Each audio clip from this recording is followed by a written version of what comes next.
Once upon a time, a young traveler from Europe named David got lost in a big, dense forest in Africa.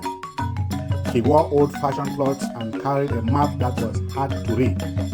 As the sun began to set, he felt scared and alone. The trees were tall and thick, their leaves creating shadows that danced in the fading light. Every sound seemed louder in the quiet forest. David stumbled over roots and ducked under low branches, trying to find his way. Suddenly, he heard the sound of a horse approaching. He turned around and saw a very beautiful princess named Dibo riding a magnificent horse. She wore bright, colorful clothes with intricate patterns, and her eyes sparkled with kindness. David felt a wave of relief wash over him. Dibo stopped her horse and asked David if he needed help. He explained that he was lost and didn't know how to get back to safety. Dibo smiled warmly and offered to guide him to her village. Grateful and hopeful, David followed her through the forest. As they walked, Dibo and David talked and became friends. She told him stories about the forest and the village where she lived. David listened with wide ears, amazed by the tales of animals, spirit, and brave villagers. The path through the forest became easier to follow as they walked together, and soon they could see the light of the village in the distance. The village was a lively place, full of friendly people and bustling activity. Colorful huts with thatched roofs lined the streets, and the air was filled with the sound of laughter and music. Children played games, running and laughing. The elders sat under a big baobab tree, sharing stories and wisdom. David was amazed by all the new sights and sounds. He had never seen a place so full of life and happiness. The villagers were excited to see Dibo return safely. They greeted her with cheers and smiles, and they were curious about David, who had come with her. David felt a little shy but also welcomed by their warm hospitality. Dibo led him to the grand palace where the king, her father, lived.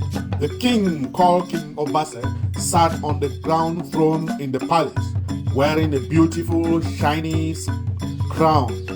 He looked very wise and kind, his eyes full of experience and compassion. Dibo introduced David to King Obase, who welcomed him warmly and offered him a place to stay in the village. David was grateful and bowed respectfully to the king. The next few days were full of learning and discovering for David. He learned about the village's customs and traditions. He danced with the villagers to the rhythm of the drums. He tasted delicious new foods that were full of flavors he had never experienced, and wore colorful clothes that made him feel like part of the community. Dibo was always by his side, teaching him about her people and their way of life. David felt happy and curious, eager to learn more. One day, the village elders decided to give David some tests to see if he was brave and smart enough to be a true friend to the village. The first test was to cross a dangerous river with a very funny bridge. David took a deep breath and carefully made his way across, his heart pounding with each step. The villagers watched from the shore, holding their breath, and he reached the other side safely. The second test was to face a fierce wild animal. David stood his ground, showing bravery and calmness. He used his wits to scare the animal away without harming it. The villagers cheered, impressed by his courage. The third test was a complex puzzle given by the village's wise men, Sakwe and Elangwe. David thought hard and used all his knowledge to solve the puzzle. When he finally figured it out, the villagers clapped and smiled, proud of his cleverness. The final test was to go on a traditional hunting expedition with the villagers. David joined the hunt, learning their techniques and showing respect for the animals and the forest. Dibo watched him with a mixture of concern and pride, knowing these tests were important for him to prove himself.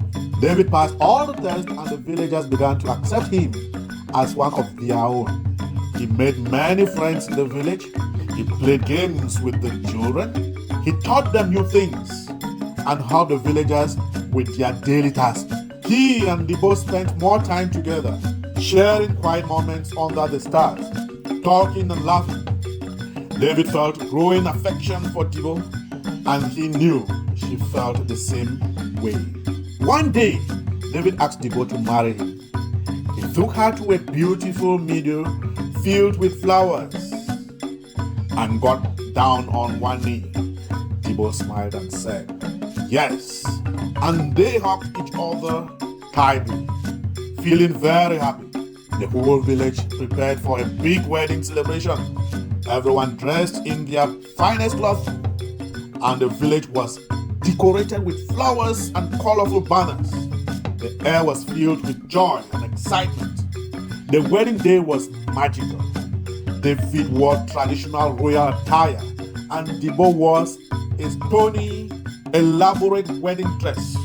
The villagers cheered and celebrated as the couple exchanged vows and promised to love each other forever. It was a day filled with happiness, love, and unity. After the wedding, King Obase decided it was time to pass his crown to David. King Obase had just one daughter, Dibo, and as tradition demands, whoever gets married to Dibo shall definitely inherit the throne. So David was automatically the heir to the throne. In a special ceremony, King Obase placed the crown on David's head, making him the new king.